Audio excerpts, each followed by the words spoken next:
Hello guys, welcome to the code definition. And आज की इस वीडियो में हम लोग बात करेंगे कुछ एरे के मेथड्स के बारे में। एरे के साथ हम लोग कैसे मैनिपुलेशंस कर सकते हैं। लेकिन इससे पहले अगर आप लोग मेरे यूट्यूब चैनल पे नए हैं तो इस चैनल को सब्सक्राइब कीजिए एंड वीडियो को लाइक करना मत भूलिए। तो चलिए शुरू करते हैं।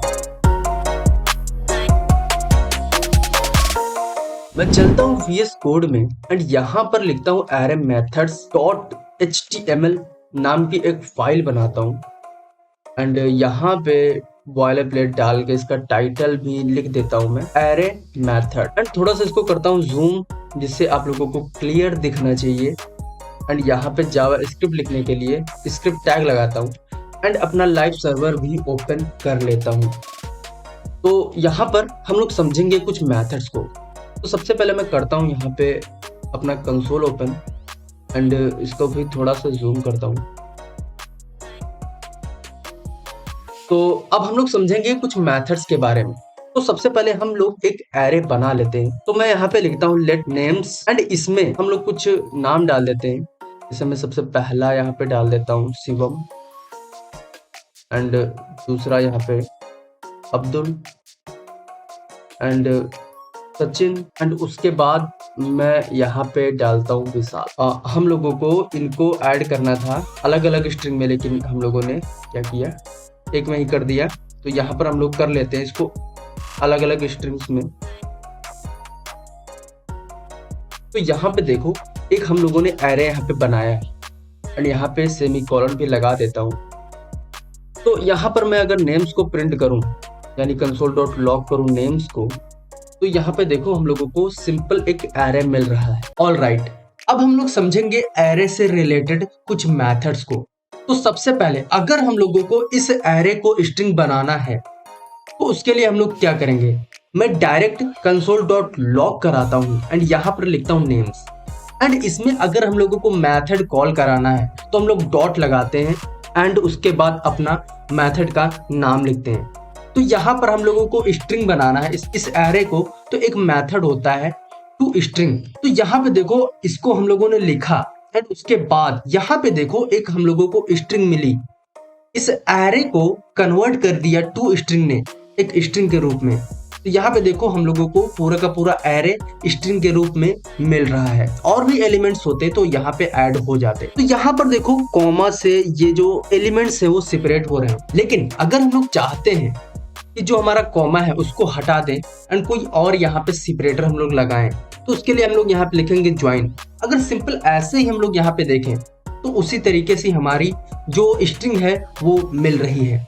लेकिन अगर हम इसके आर्गुमेंट में कुछ भी पास कर दे, सिंपल सा कोई एक मैं स्ट्रिंग पास कर रहा हूँ जिसमें कुछ भी मैंने नहीं लिखा है, तो यहाँ पे देखो कॉमा हट चुका है एंड इस तरीके से स्ट्रिंग आ रही है।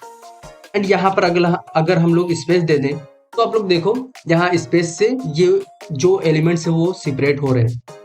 तो यहाँ पर ज्वाइन मेथड के अंदर हम लोग जो देते हैं वो सेपरेटर होता है जो कि एलिमेंट्स को सेपरेट करता है। अगर यहाँ पर हम लोग स्टार लगा दे तो यहाँ पे देखो ये स्टार से जितने भी एलिमेंट्स हैं वो अलग हो रहे हैं। तो यहाँ पर हम लोगों ने दो मेथड समझे जो एरे को स्ट्रिंग के रूप में कन्वर्ट करता है। और उसके बाद अब हम लोग यहाँ पे समझेंगे कॉनकैट को। तो कॉनकैट क्या करता है, अगर हमारे पास दो एरेज हो, अब जैसे मैं यहाँ पे बना लेता हूँ कॉन्स्ट नेम्स 2 एंड इसमें मैं कुछ नाम डाल देता हूँ। एक मैं डालता हूँ यहाँ पे आयुष एंड उसके बाद दूसरा मैं डालता हूँ यहाँ पे दीपक। तो यहाँ पर अगर हम लोग इसको प्रिंट करें तो सिंपल हमारा एरे यहाँ पे प्रिंट हो जाएगा। तो यहाँ पे देखो दो एरेज हम लोगों को मिल रहे हैं। लेकिन हम लोग चाहते हैं कि ये जो दोनों एरेज हैं वो मर्ज हो जाए एक में। तो यहाँ पर हम लोग मर्ज करने जा रहे हैं इसमें इस एरे को। तो सबसे पहले मैं यहाँ पे लिखूंगा नेम्स एंड इसमें हम लोग कॉनकैट फंक्शन को कॉल करेंगे एंड उसके बाद इसके आर्गुमेंट में हम लोग ये वाला जो एरे है उसको पास कर देंगे। यानी कि इसको हम लोगों ने आगे लिखा एंड इसमें एक फंक्शन कॉल किया एंड इसके आर्गुमेंट में ये वाला जो दूसरा एरे है उसको यहाँ पे रख दिया। तो आप लोग देखो एक तीसरा एरे हम लोगों को यहाँ पे मिल रहा है एंड जो पहला एंड दूसरा एरे है उसको मर्ज करके ये मिल रहा है। तो बेसिकली पहले एरे में 4 एलिमेंट एंड दूसरे में 2 एलिमेंट एंड जो हमारा तीसरा हम लोगों ने मर्ज किया है उसमें 6 एलिमेंट्स आ रहे हैं। तो 4 + 2 = 6। तो यहाँ पर कॉनकैट को हम लोगों ने समझा कि 2 एरेज को ये ऐड करता है, मर्ज करता है। एंड उसके बाद अब हम लोग एक चीज समझ लेते हैं। यहाँ पे देखो, अगर हम लोगों को नेम्स में, यानी जो पहला एरे इसको मैं हटाता हूँ, अब मुझे इसका कोई काम नहीं है एंड इसको भी मैं 2 बार प्रिंट कर देता हूँ इस नेम्स को। तो ये हमारा 2 बार प्रिंट हो रहा है जो मेरा नेम जो एरे है। अगर हम लोगों को इसमें से एक एलिमेंट हटाना है तो उसके लिए हम लोग क्या करेंगे, यहाँ पे डिलीट लगाते हैं। एक हमारे पास ऑपरेटर होता है डिलीट। एंड अगर हम लोग नेम्स लिखें एंड उसके स्क्वायर ब्रैकेट में हम लोग कुछ भी पास कर दें तो उसमें से वो वाला एलिमेंट मिलता है। अगर मैं 0 पास कर रहा हूँ तो यहाँ पे पहला इंडेक्स मिलेगा एंड दूसरा पास कर रहा हूँ 1 पास कर रहा हूँ तो दूसरा मिलेगा। तो यहाँ पर हम लोग 0 लिखते हैं।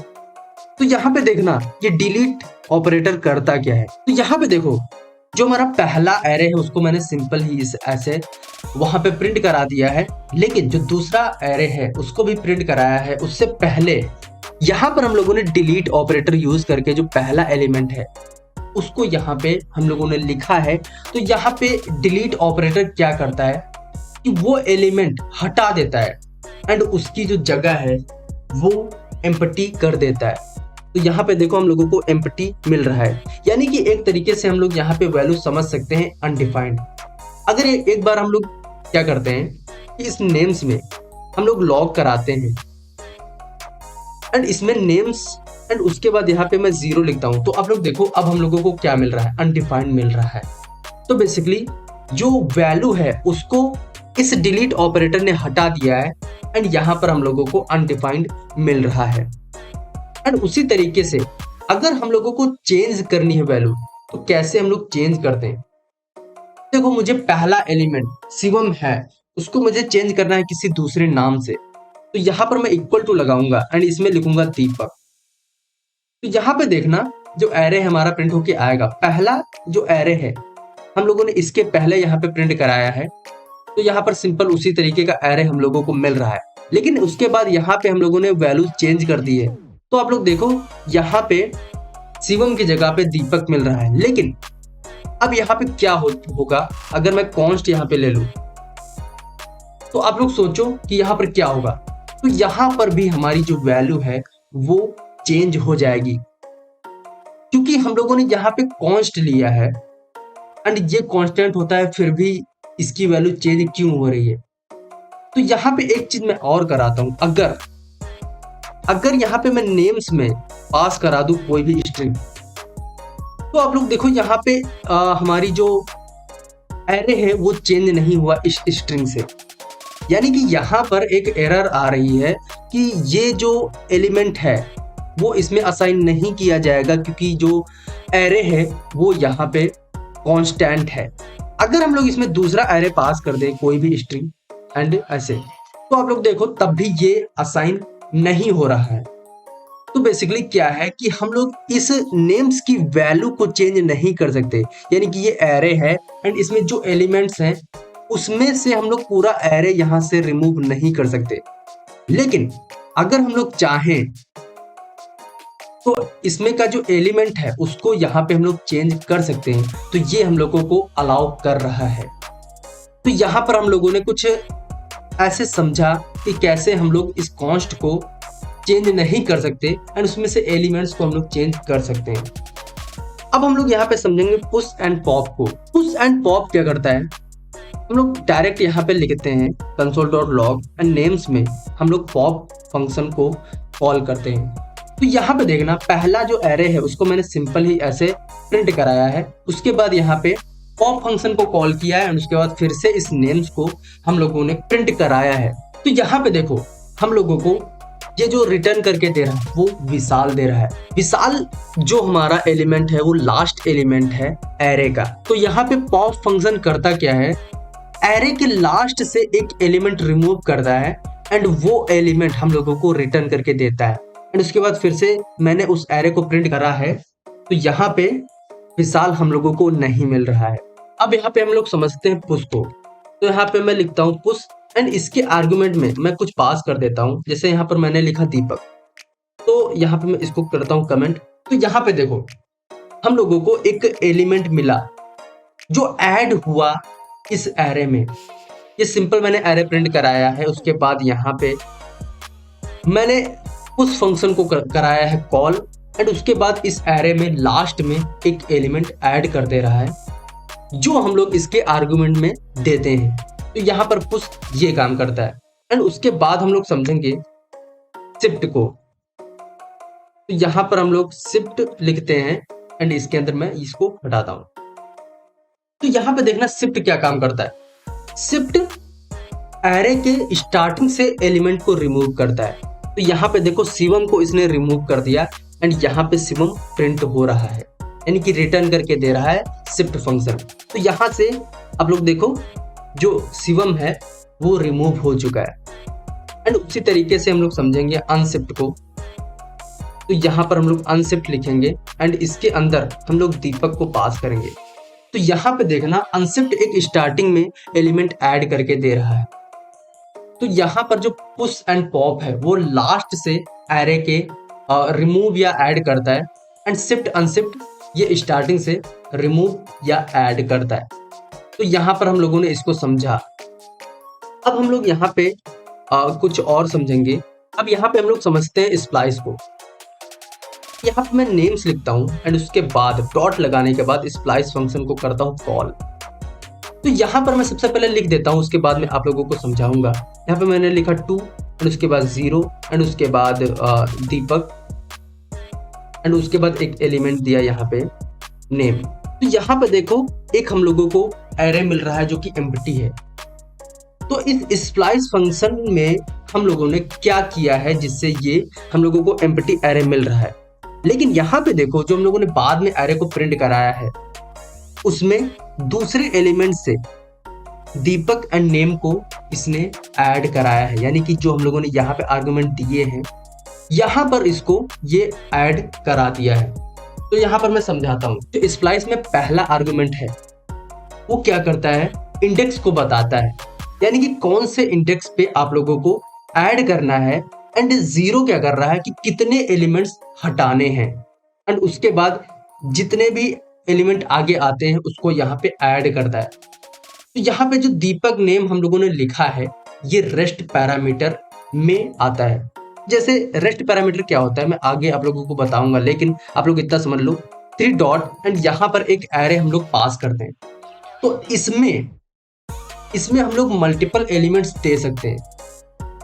तो यहाँ पर कुछ इस तरीके से रेस्ट पैरामीटर होता है जो कि एक एरे की तरह काम करता है। एंड इसमें हम लोग चाहे जितनी वैल्यूज दे दें ये उसको हमारे एरे में ऐड कर देगा। तो यहाँ पर मैंने लिखा नेम एंड एक और हम लोग यहाँ पे ले लेते हैं आयु। तो यहाँ पे देखो 3 एलिमेंट इसने ऐड कर दिए हमारे इस एरे में। तो यहाँ पर जो 0 है वो कितने एलिमेंट रिमूव कर रहा है वो दर्शा रहा है। लेकिन यहाँ पर मैं अगर लिख दूं 2 तो आप लोग देखो यहाँ पर 2 एलिमेंट्स इसने हटा दिए हैं, एंड उसके बाद जो 2 एलिमेंट इसने हटाए हैं वो स्प्लाइस फंक्शन रिटर्न करके दे रहा है एंड यहाँ पे प्रिंट हो रहा है। तो बेसिकली देखो शिवम अब्दुल इससे कोई मतलब नहीं है क्योंकि हम लोगों ने इंडेक्स दिया है 2, यानी 2 के बाद ही करना है। तो यहाँ पर 2 एलिमेंट्स यानी दूसरे इंडेक्स पे जो आ रहा है एलिमेंट वो सचिन आ रहा है। तो यहाँ पर सचिन मिल रहा है एंड उसके बाद दूसरा पैरामीटर जो है वो 2 है, यानी कि 2 एलिमेंट्स हटाने। तो सचिन एंड विशाल को हटा देगा, उसके बाद जो हमारे 3 एलिमेंट्स है उसको यहाँ पर ऐड कर देगा। तो यहाँ पे देखो दीपक नेम एंड आयुष हम लोगों को मिल रहा है। तो यहाँ पर हम लोगों ने स्प्लाइस को समझा एंड इसको भी मैं करता हूँ कमेंट। एंड उसके बाद मैं यहाँ पे फिर से console.log कराता हूँ एंड नेम्स में कॉल कराता हूँ मैं स्लाइस मेथड को। स्लाइस मेथड को हम लोगों ने समझा था अपने स्ट्रिंग में। तो सेम उसी तरीके का यहाँ पर फंडा है। अगर मैं यहाँ पे 1 दे देता हूँ तो आप लोग देखो यहाँ पे क्या हो रहा है, ये हम लोगों को रिटर्न करके दे रहा है एलिमेंट्स को 1 इंडेक्स से, यानी कि हम लोगों ने यहाँ पे 1 पास किया है तो यहाँ से लेकर जितने आगे एलिमेंट्स हैं उसको हम लोगों को रिटर्न करके देगा। अगर यहाँ पे मैं लिखता हूँ 3 तो आप लोग देखो यहाँ पे सिर्फ एक एलिमेंट ये दे रहा है क्योंकि तीसरे इंडेक्स पर ये विशाल आ रहा है। तो स्लाइस मेथड क्या करता है कि हम लोगों को वैल्यूज रिटर्न करके देता है, लेकिन जो हमारा एरे है उसमें चेंजेस नहीं करता है। तो यहाँ पे देखो जिस तरीके से पहला एरे है वो हम लोगों को मिल रहा है, उसी तरीके से मैंने फिर से जो प्रिंट कराया है उसमें भी उसी तरीके से वैल्यूज हम लोगों को मिल रही हैं। तो यहाँ पर हम लोगों ने समझा एरेज में कैसे हम लोग मेथड्स यूज करते हैं, एंड इन सब का जो यूज है हम लोग आगे डेवलपमेंट करेंगे तो इन सारी चीजों की जरूरत पड़ेगी, एंड कैसे यूज होता है मैं आगे आप लोगों को बताऊंगा। तो यहाँ पर कभी ऐसा हो सकता है कि कोई बीच में नाम है उसको चेंज करना है, या फिर लास्ट से या फिर स्टार्टिंग से कोई एरे में एलिमेंट डिलीट करना है, या फिर ऐड करना है, या फिर एरे को स्ट्रिंग बनाना है, या फिर हम लोग ज्वाइन कराना है, या फिर कॉन्कैट कराना है। ये सारी की सारी चीजें हम लोगों को करनी पड़ेंगी, तो इसीलिए हम लोग इन मेथड्स को समझते हैं। तो यहाँ पर आज के लिए बस इतना ही, मिलते हैं हम लोग किसी अगली वीडियो में। तब तक के लिए bye bye and thanks for watching this video.